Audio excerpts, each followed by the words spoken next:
Welcome to All Home Care Matters, the show where we discuss all things home care, with discussions on important age-related matters and topics. Brought to you by Enriched Life Home Care Services, the #1 rated home care provider in Michigan by Top Rated Local.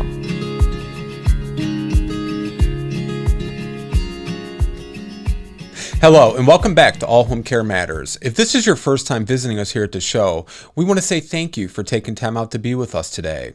We appreciate how valuable everyone's time is, and that's why we try and make each episode here at All Home Care Matters something that will hopefully matter to you.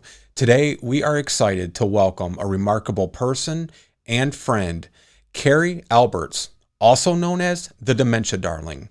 Welcome, Carrie. Hi, thank you so much for having me, Lance. I'm so excited to be here. Finally. Yeah, finally. Well, it's our pleasure. You know, we're big supporters and fans of the Dementia Darling, something that you have just created and turned into this just phenomenon. Why don't you talk to us and share with us what is the Dementia Darling's background? Well, first, thank you for always being a supportive person in my corner on all social media platforms. It means a lot to me. So thank you. And so yes, it's nice to be here and finally collide and collab together.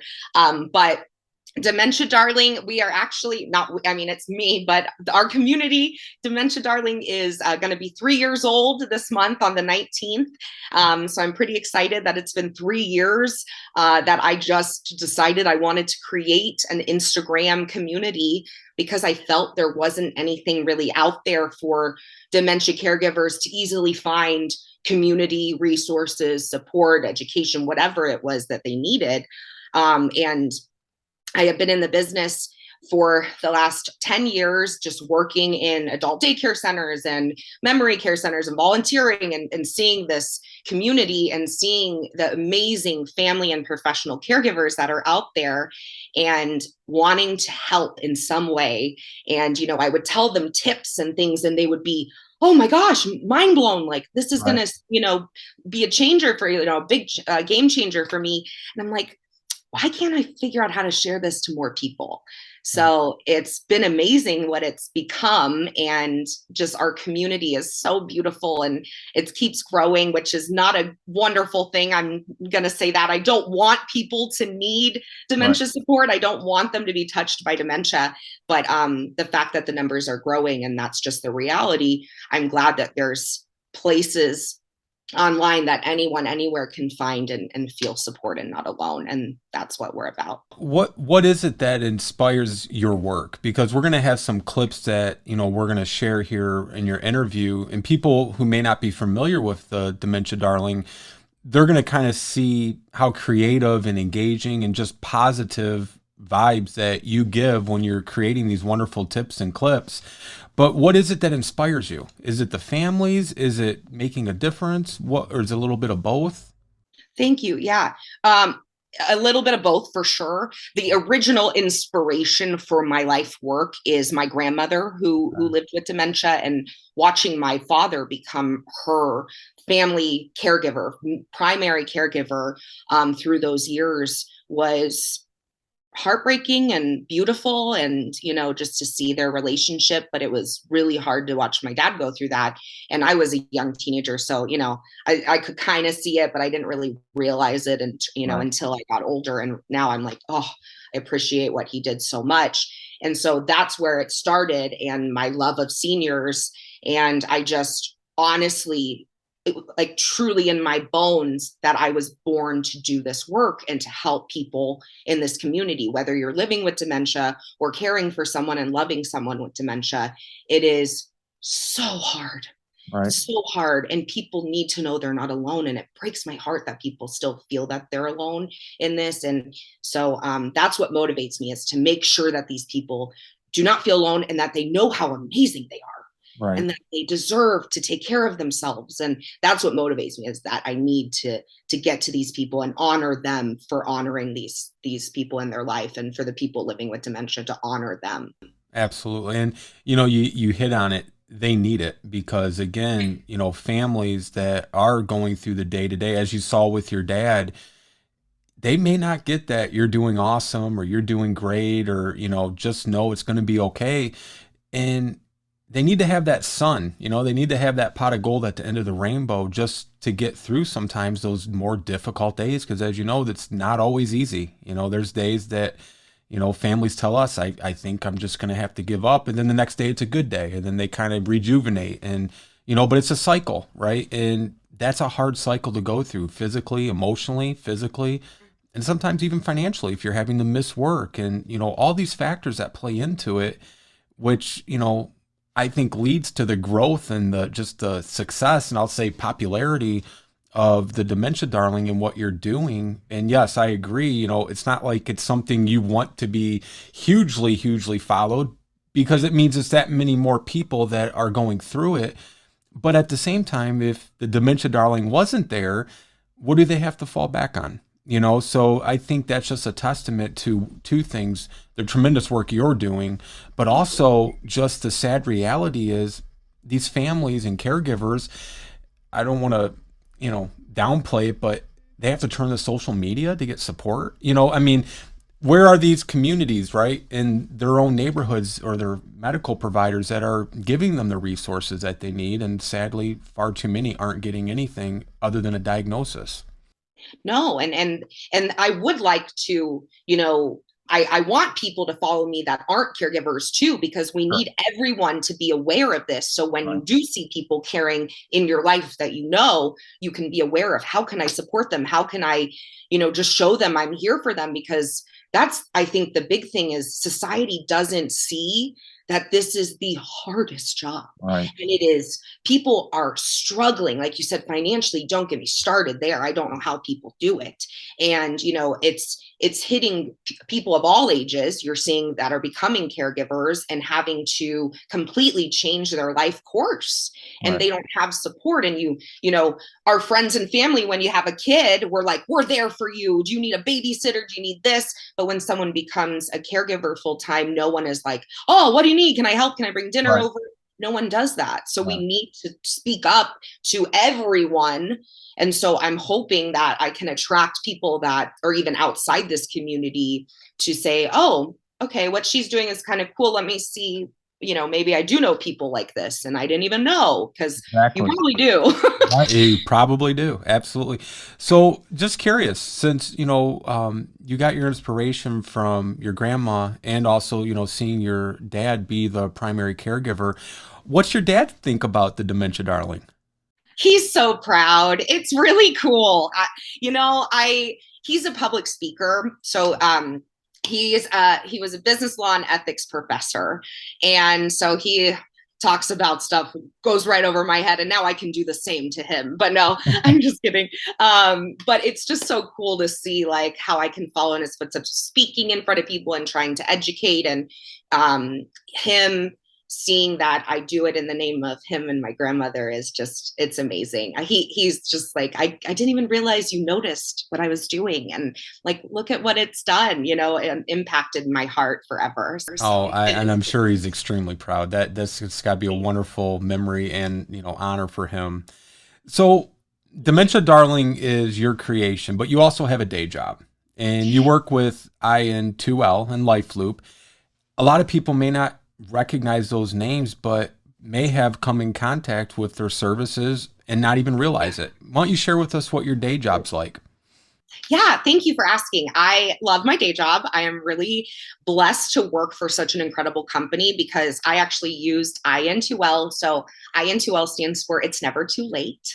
And it's never too late to engage with life, to love your life, to make new friends and connections. It's all that good stuff. It's never too late for. And so automatically, I love what they're about, their mission, just from that alone. And so they make interactive engagement technology for senior living.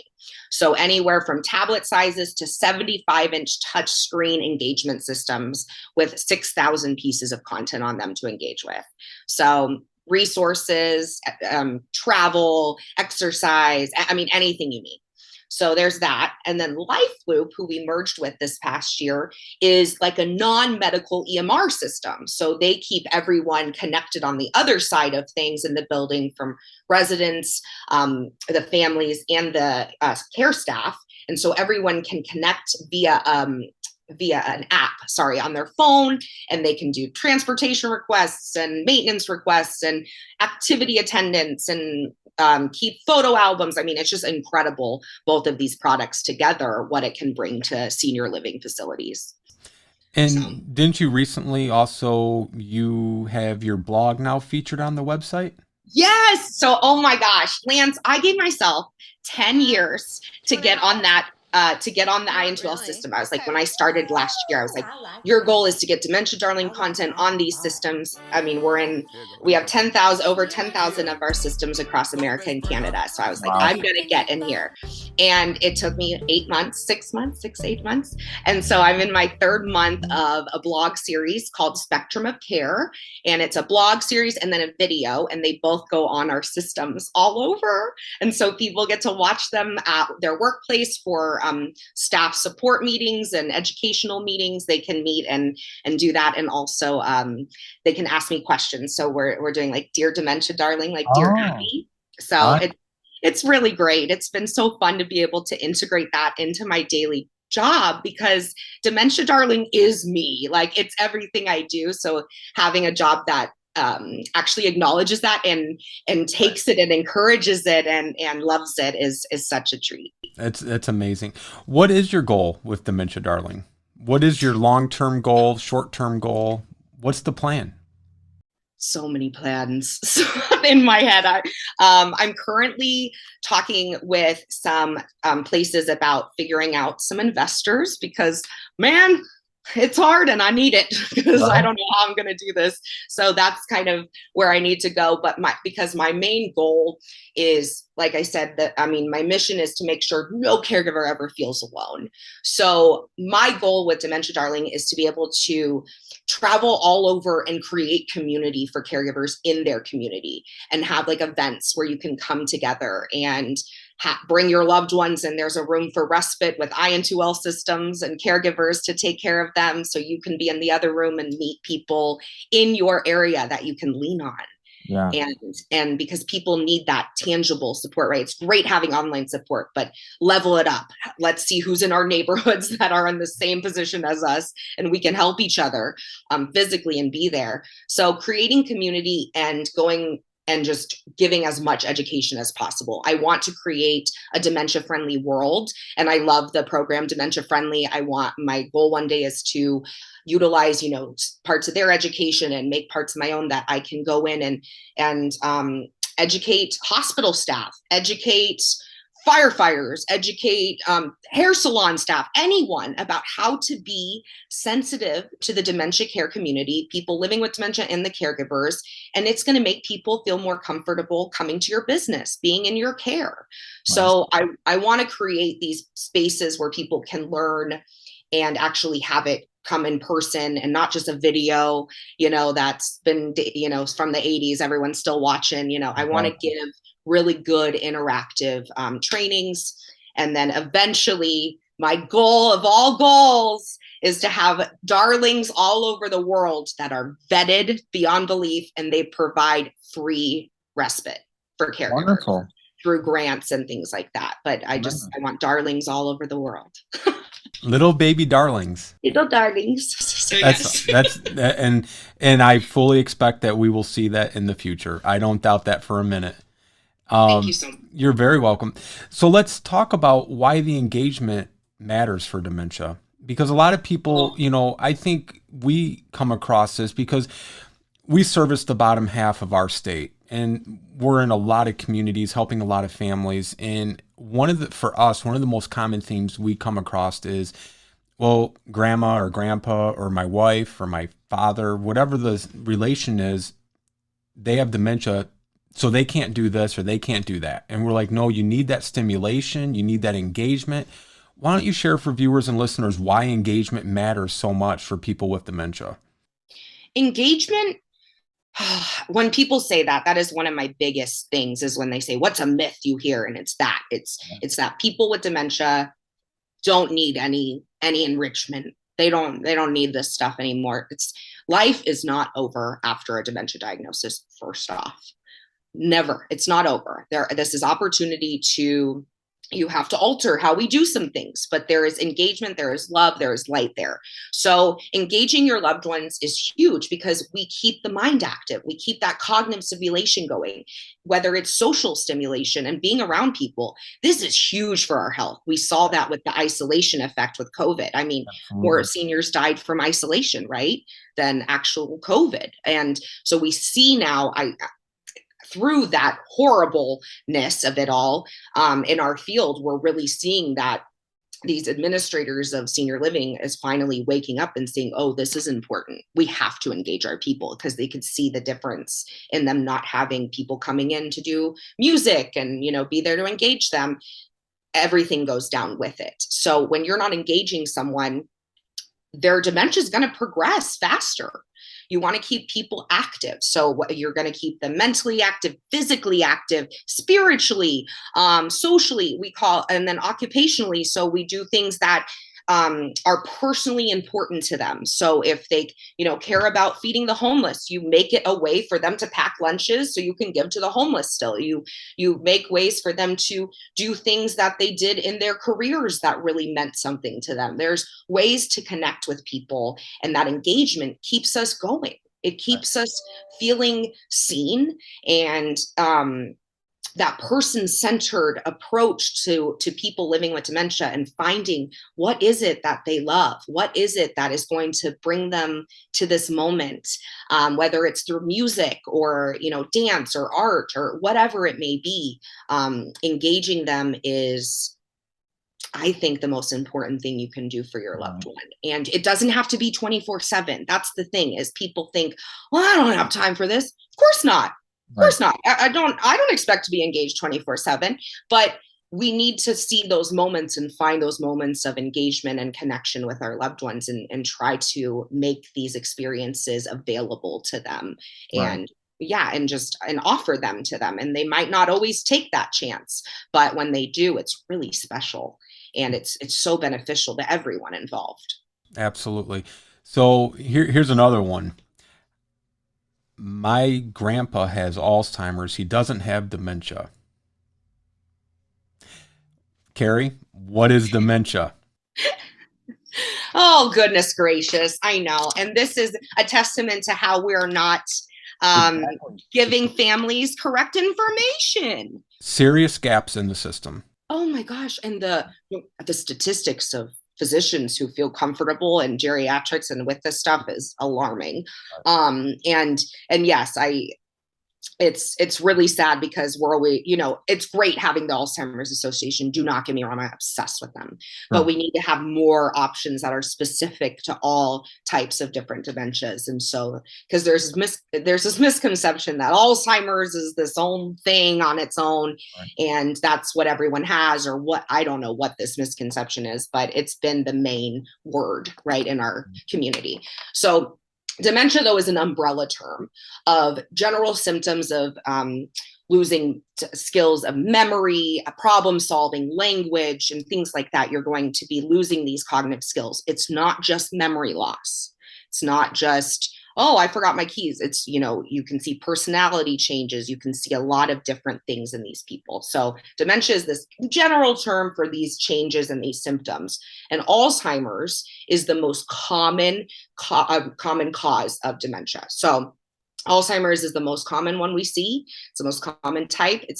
We see like 70% of dementia cases are Alzheimer's, but we also think that's because people just assume it's always Alzheimer's. We think there's more out there, that it's more so frontal temporal dementia, or, vascular, let's say. But things get misdiagnosed way too much. Yeah, and another one I'm seeing a lot lately is a lot of mixed dementia, where people are saying, they have maybe 2 or more forms of dementia, so they're not getting labeled with just one of them. And sometimes they just get put into that Alzheimer's category because it's easy to do and it's convenient, right? Yeah. And that's one of the hard things is too, and you touched on it. It's not, I just can't find my car keys, or, I can't remember that address. There is memory loss that's associated with normal aging, but it's when, like you said, when you add in all these other factors and all these symptoms, that's when you start looking at a cognitive illness rather than just normal aging, right? And another thing too, and you'll probably agree with this, is dementia is not a normal part of aging, right? No, And that and people, yeah, it's becoming to look like it, right? right, It's scary because we see these numbers and everyone just assumes, oh, I'm going to get dementia. Everyone has dementia. Oh, there, and and people assume if their family members had it, they automatically have it. And we see that that's not really necessarily true. Genetically, that's pretty a low percentage of people from genetic dementia types. But there's plenty of different types of dementia, and we don't, I feel, talk about those types enough, Lewy body dementia and Parkinson's related dementia. And so people, I think, feel really secluded because they're not seeing the same symptoms that they're seeing on the Alzheimer's.com, and stuff like that. They're like, oh, that's weird. Why is my person different? I'm different, and then they feel secluded. Well, in pre-COVID, we would go around our state and we would hold these dementia seminars, and we were fortunate enough to be very well acquainted and close friends with what was named one of the top dementia experts in our state. And she would write 50, 60 books. They're all copyrighted. And we would put together like a 12 to 16 course series. And we would meet once a month on a Saturday. And it was unbelievable how far people would come from for this information. And there was some medical, but a lot of it was geared towards the caregivers caring for that person, their sister, their brother, their husband, their son, their daughter. Because again, it goes back to, there's just big gaps and lapses in the information and support that families are getting when they get this diagnosis. But one saying that is one of my favorites, and I find one of the easiest ways to explain it to a family when they try to compare what my neighbor's aunt's uncle had versus what I'm having, is when you've seen one person with dementia, you've just seen one person with dementia, because it is one of those illnesses that can affect everybody entirely different. The lady that was very extroverted and very outgoing might become very secluded and reserved. And likewise, the person that was very reserved and introverted now is the life of the party. And there is no explanation that I'm aware of for why it affects people so vastly differently. But it's one of those things where it's hard to explain to a family, because they, sometimes, not often, they think, well, when you're, talking with them, counseling them, putting together a care plan and different things, they know this, they know that. Okay, well, how? Well, my friend's mother's grandma had it, and I saw what they went through, and I saw how she acted. And, and you lovingly, you're trying to explain, but just because that's how it went with her, it doesn't necessarily mean that's how it's going to go for your loved one. And so trying to explain that, because it's not like a cold or, the flu, where we're all going to probably respond the same and recover the same and have the same little, help and support medically for the illness, whether it's the flu or a cold, what have you. Dementia is going to be entirely vastly different. You might have a mom who wants to wander at all hours of the day and night, where your friend's grandma, she may have been somebody that just slept and didn't leave the chair at all, So you can't really, and that's one of the difficulties, I think, too, for families, is you can't properly and truly prepare for what to expect or how to, plan for what's to come. But when you got resources like the Dementia Darling, it can help at least give you some guidance and like a roadmap. And none of us are going to have the answer for everything, but we're just trying to do our part in giving them that support to let them know you're not alone. You're not going to be going through this by yourself. Exactly. And it's so hard when they don't see themselves in the media that's out there and the resources, and they're just like, oh, well, my loved one doesn't do that, maybe they don't even have this, I mean, maybe there's something else going on, and they kind of spiral, and it's like, it's so hard, like you said, to pinpoint, because everyone is so different, and they're different sometimes hour by hour, so it's like you can't prepare, and you have to just be ready for anything, which makes this type of caregiving next level, right? Other caregivers can kind of plan for things. They know how things are going to go, but with dementia, they could go to another stage of their dementia and then come back a little bit and then go forward a little bit. And I mean, it's just sometimes shocking how fast someone can change. And the biggest thing I see is they go into the doctor and they're perfectly normal. Right. Yes. Why? Yeah. No, that's so true. In one of the, and you probably see this too, where, you have one sibling that's the primary caregiver and checking in on mom, and she's trying to talk to the sibling out of state, or, who doesn't get to come by because of their career or what have you. Mom needs help. This is what's going on. The sibling decides, well, I'm going to call mom tonight. Oh, everything's fine. It's beautiful here, and I say that's the superficial conversation. You have to get below that superficialness to really say, well, one example is a family went through this exact thing where they discovered mom hadn't paid her property taxes in almost 3 years, and they were hours away from the county auctioning off the property.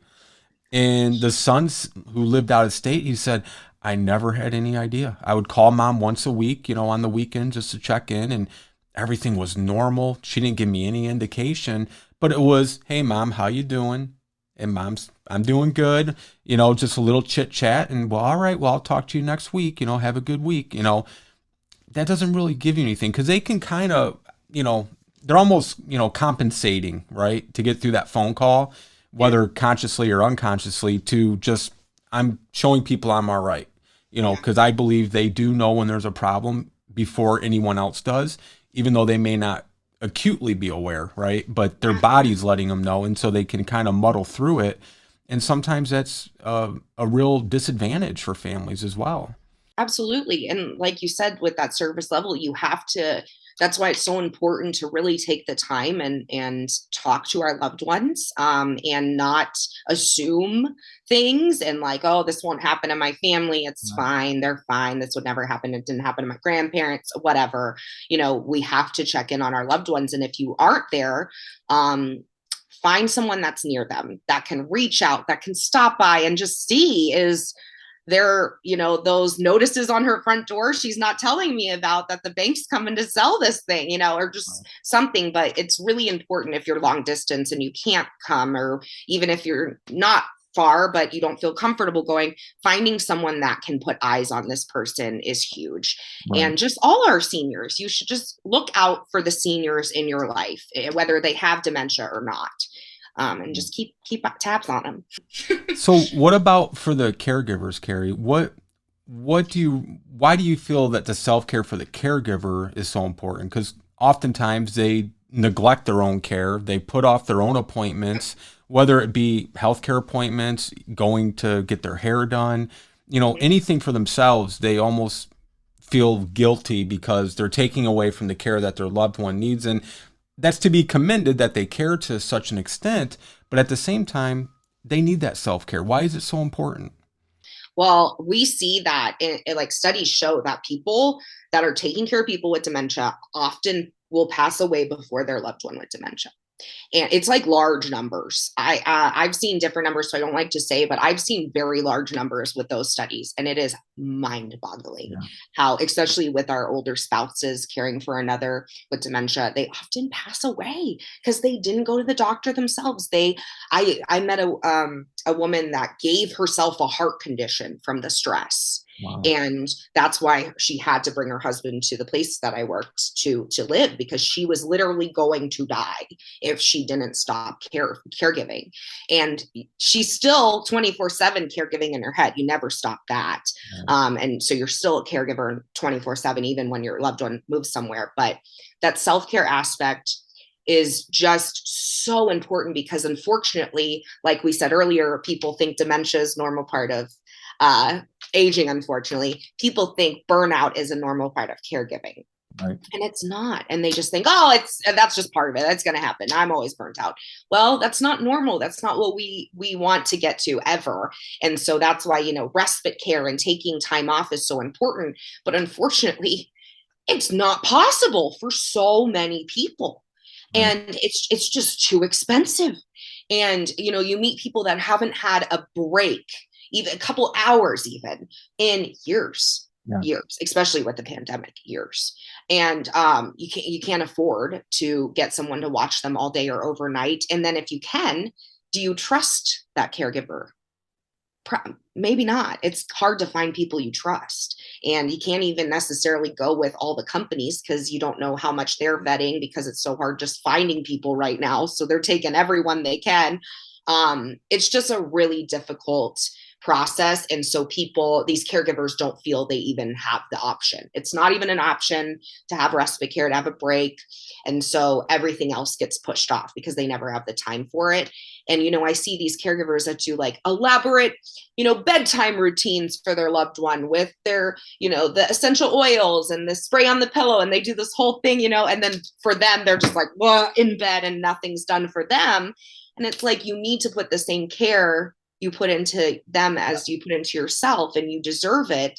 And there should never be any guilt there, because you literally took on the role of caring for another human being, and you deserve it. Yeah. No guilt.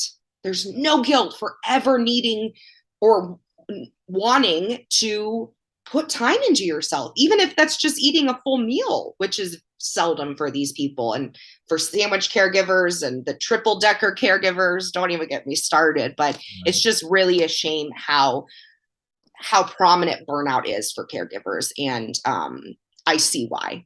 There's just they don't feel that it's even possible to have the time. It's just really heartbreaking. Did you have you ever reflected back to when your dad was caring for your grandma and asked him how he managed avoiding the burnout, or did he reach burnout? I think he emotionally reached like an emotional burnout for sure. Like a what is that? Compassion fatigue. That's another kind of where you're just around this negative kind of environment. Not that caregiving is all negative, but it's sad. Right. It's depressing. It's hard seeing someone lose functions and lose abilities. It's sad. Well, and I think to add to it too, not to cut you off, but I think with dementia, what makes it that much more depressing, if you will, or sad or emotionally draining is with some illnesses, there may be a hope of the person getting better, right?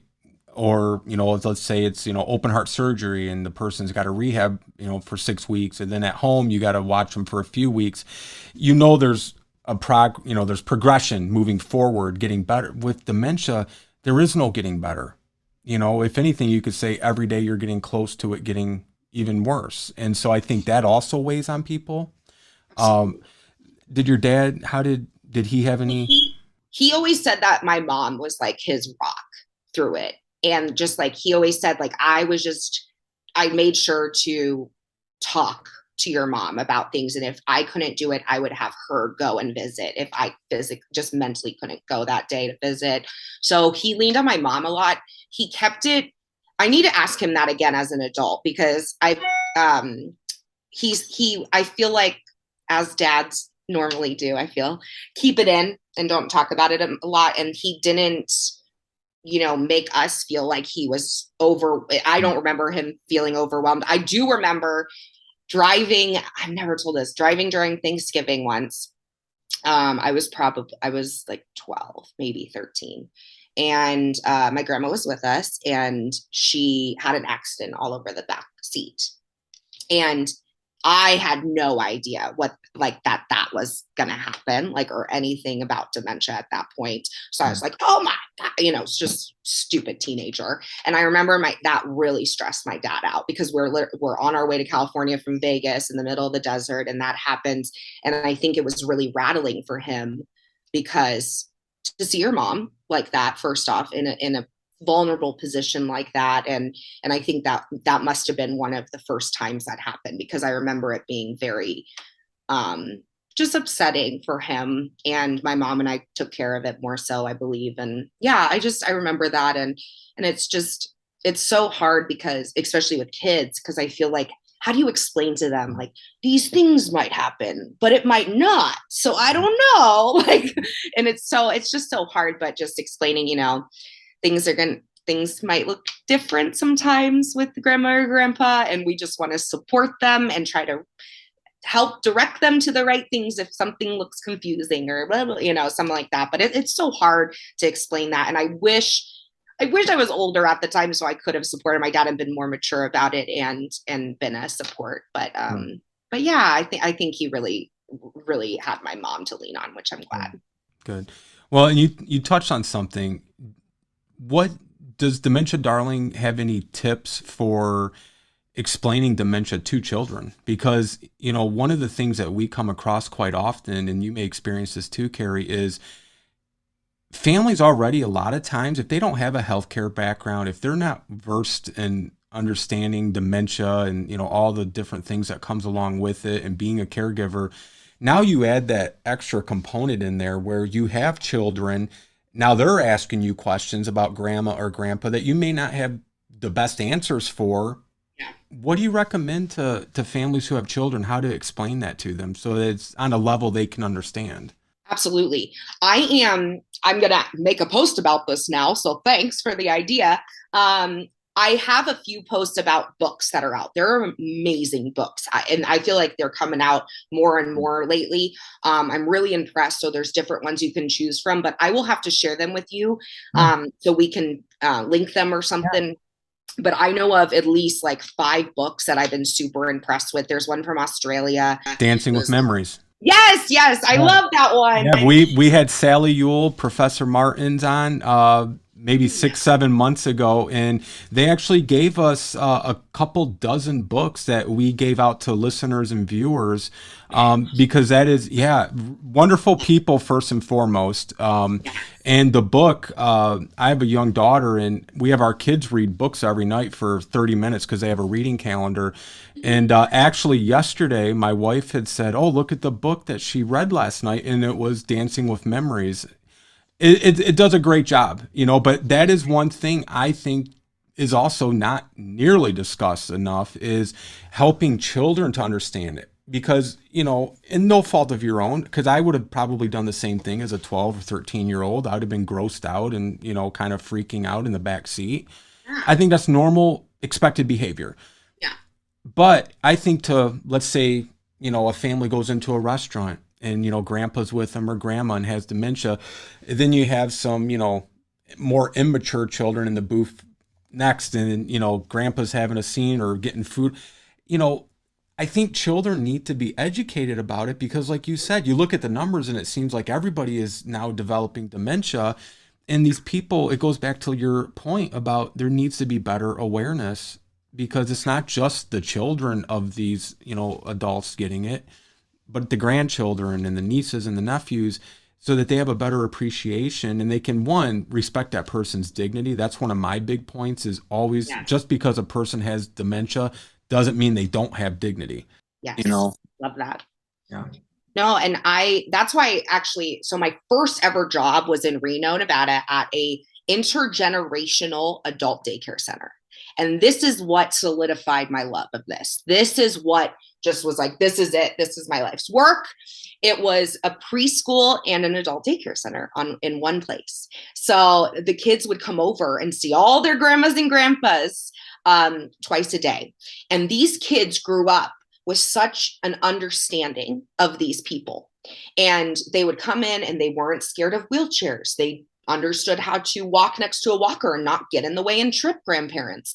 They understood, grandparents get stuff on their face and that's okay. We do too. And it was so incredible to see the bonds, because it was beneficial for both sides. We know that. But I think adult daycare center is the future, and it's affordable, and it's affordable care for people aging in place. And I think, tying it with the intergenerational piece is so important, because it keeps us engaged, right? It keeps us engaged. Those intergenerational bonds are so special.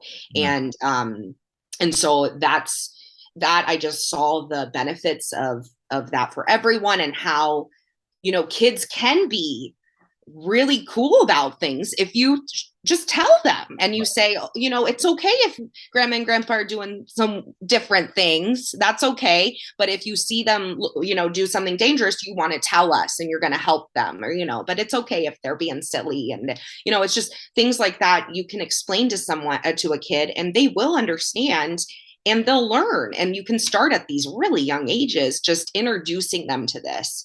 My parents always took us to senior centers and we always gave out food at our church, and we would meet different people growing up my whole life. I always felt comfortable around seniors because of that. My parents made sure that we went and visited, even if it was just Christmas time. We would go in and see the elders, the local place, and say hi, bring them stuff. And she always made it like, you need to go talk to the elders. You need to be kind, and you need to be, and that was always something that was instilled in me. And I love that. And I think it needs to be more of a focus, and we need to teach about dementia in school, and we need to have more books like that are out. And I do love the children's books that are out. And I think there's a lot more resources that are coming alive, but we need to make it a necessity that everyone's talking about with their kids. Absolutely. And just to piggyback on that really quick. So in Australia, we'll stick in Australia for a minute. The Wicking Institute. Are you familiar with that? No. The Wicking Dementia Research and Education Center, and it's through the University of Tasmania. They now offer, and it's the only ones that I'm aware of. They have a bachelor program and also now a master's program specifically in dementia education. And we just had 3 of their very first students that completed the master's level degree on the show a couple months ago. And the name of the episode is actually The Future of Dementia Education, or The Future of Dementia, because, here's a university that is now kind of taking up the mantle and saying, this is going to be more than just, an elective course or a side, 2-credit course. We're actually making full degreed courses on a bachelor's level and also a master's level for dementia education, which I just think is remarkable, because I'm not aware of any other degrees, at least in the States, that are specific to just majoring in dementia. No, that's absolutely incredible. I want to go right now and join, be a student. But I was really lucky. So I went to the University of Nevada, Reno, and so they have a school of gerontology. And at the time, they only had a bachelor's and a certificate program. So I'm so sorry. They only had a minor and then also a certificate program. So only those 2. And I think they're working on a master's program. But I got my degree in human development and family studies, but I just focused on the older part of life. I was like the only one. Everyone was in there for children stuff, and I was like, I don't care. But so my thing is, if I can't have a drink with you, I'm not interested. But no, so I was able to. They were so great because I focused, and I did my minor and my certificate in gerontology. I focused all my papers in gerontology. So when I got my master of science, human development and family studies, I got to focus it in gerontology, and then my thesis was all about Alzheimer's caregiving support.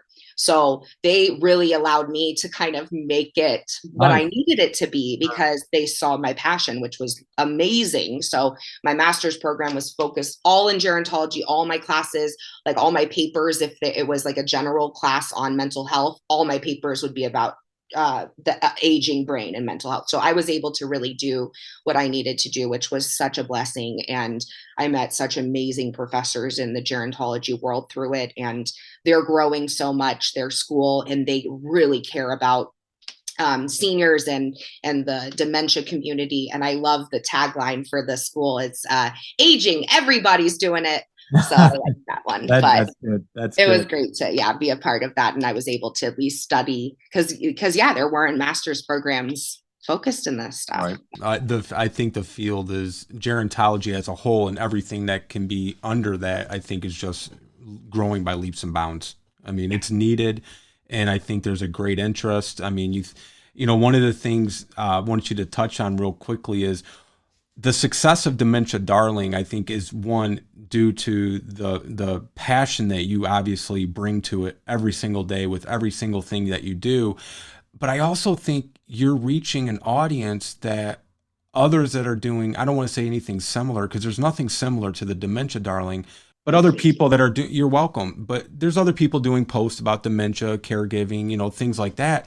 But I think you're reaching an audience that may not pay attention to the other ones because you are younger. And I think you bring almost, I don't want to say a cool and a hip side to it, but you kind of bring a cool and a hip side to it, which you're welcome, which I think is reaching people that may not have really paid attention otherwise. I don't know if that's fair, if you'd agree with that.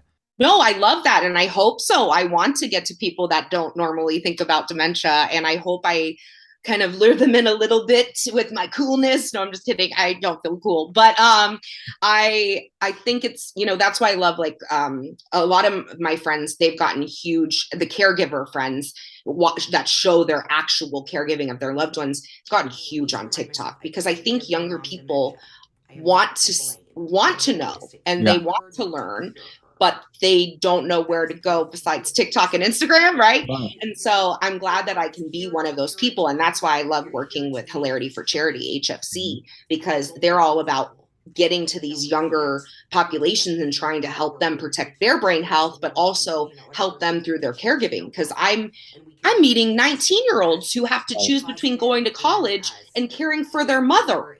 Right. Of course they're going to care for their, they're going to care for their mother, and now they can't go after what they've been hoping and working for years. Right. And they don't know how they're going to pay for that care, but they know they have to step up and do this. And so being a voice and just, for that person, that 19-year-old to go on Instagram and look under the hashtag dementia and to see hopefully a friendly face like mine, I want them to feel like, okay, this is hard. This is going to suck sometimes, but I can do this. There's all these people doing it with me, along with me, and we can do this. And you're going to be okay. And thank you for stepping up and not running away. Absolutely. And, I think too, it also gives them a sense of not being alone, because if you're 19, 20, not too many of your friends are probably having to be a caregiver for either a parent or a grandparent. And they can go to Dementia Darling and say, okay, these people are going through the same thing I am. And they can build that, that camaraderie and that support. But who is it that the Dementia Darling follows or considers a favorite, or who do you look up to in the field, Carrie? Do you have enough time? I have so many. I fangirl over all my besties in the field. No, I'm so lucky to be able to call them my friends. But honestly, coming up, I'm doing and I don't know when this will be, so I don't know if it's relevant, but it'll have probably a video recording. But for HFC, they're doing an awesome panel, the media mavens of dementia caregiving, and it's all my friends and from Instagram. So I think, my two favorites right now, but always, Dementia Careblazers. So on YouTube, she's huge, and the same with Instagram, Facebook, huge. So Dementia Careblazers, Dr. Natalie, she is one of the best wealth of knowledge ever, and I'm obsessed with her. And then Be Like Care with Adria Thompson. She is a speech language pathologist, and her videos are spot on. I learned so much from her, and she's just doing amazing work. For caregivers, I love to follow Life with Grams, Mary and Chris. They make me so happy, and they just put out so much love, and Chris truly shows how beautiful the bonds can be when you care for someone you love. And it's just wonderful. And the awareness they bring to younger people on TikTok is insane. So they're wonderful. And then I want to say, so Jessica Guthrie, Career and Caregiving Collide. She teaches me so much about her experience as a caregiver, completely single millennial caregiver taking care of her mother who is now in hospice, and she does it all on her own. She is a champ, and I look up to her very much, and she tells it like it is. And I learned so much from her. So those are just some of my favorites, but I could truly go on forever. Our community is filled with so much wisdom. If you, a man that I do love, from Charlie Robot, Carlos, he is taking care of his father, and he is he's so eloquently speaking about his experience and going through grief, and just how he's gone through this process with his dad, and the way he cares for his dad is so beautiful. But I learn from all these people. They teach me so much, and they bring so much to our community, and everyone has a different style and flair. And we have people that focus on specific things, and we have people, that are talking more about grief, and we have talk about long distance caregivers. So you can find where you kind of fit in, and find your people, because we're out there. But honestly, all of the people I share on my stories, I mean, of course, you guys and everyone I share, I'm so grateful that there's amazing professionals that are out there like you, and that care and just want to help and want to be a friendly face on your feed when you're going through and having a hard day, and celebrate you when things are going well. And it's just everyone on there brings something special. So you can't go wrong following anyone in our dementia community. They're fabulous. Well, and I agree. And I would say too, it's nice because it's not something that should be territorial either. Like it's not a competition. It's not like you own a space. And I think that's what makes it so great. Everybody works together to help each other, because the ultimate goal is to help the families. And it really is a beautiful thing, and more things should be like that, but not all are, right?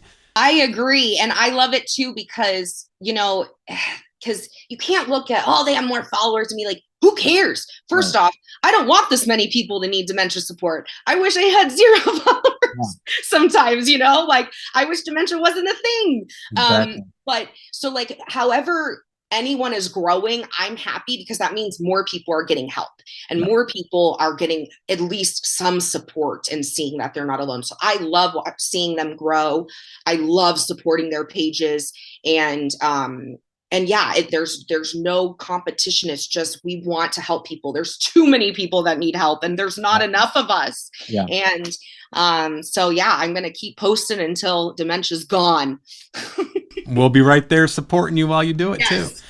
So last thing I want to ask you, Carrie, and thank you so much for joining us today. It has been a real honor and a pleasure to get to sit down and talk with you again. And I want to know and I know this is a hard probably decision to make when it's just one, but is there one single meaningful story that has really stood out from any of your experiences that you want to share?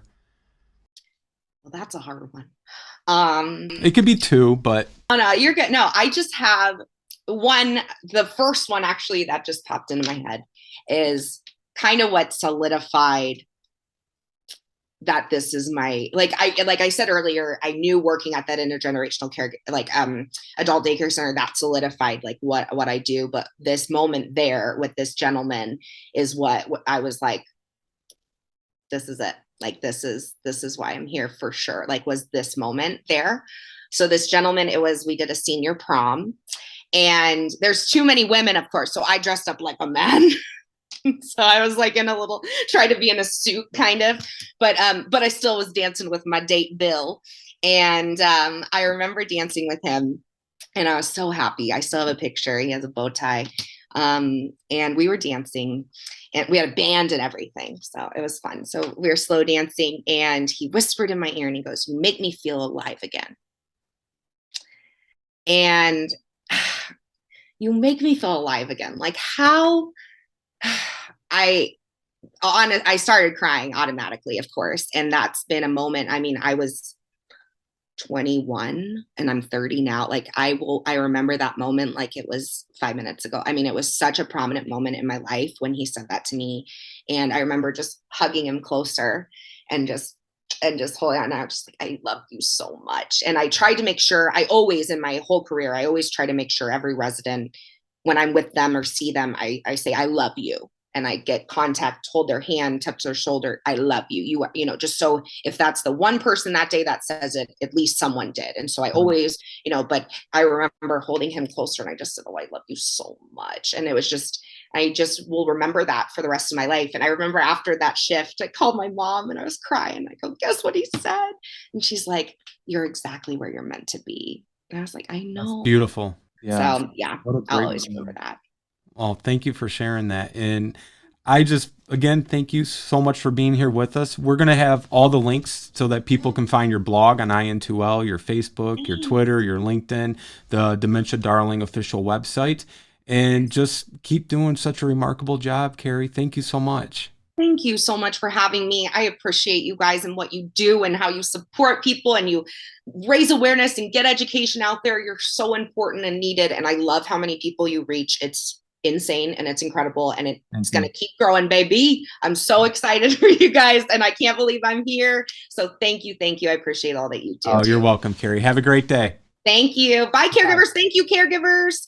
Thanks, Lance. Thank you for joining us today here at All Home Care Matters. All Home Care Matters is here to help families as they navigate these long-term care issues. We invite you to visit us at allhomecarematters.com, where there's a private, secure, fillable form where you can give us feedback, show ideas, or if you have questions. Every form is read and responded to. And remember, you can listen to the show on any of your favorite podcast streaming platforms or watch the show on our official YouTube channel. Just make sure to hit that subscribe button so that you never miss an episode. We'd also like to thank Carrie Aalberts, the Dementia Darling, for joining us today here at All Home Care Matters. Thank you so much, and we look forward to seeing you next time. Thank you for joining us today. We look forward to you joining us again on another episode of All Home Care Matters. To learn more about the show and to connect with us, visit us at allhomecarematters.com.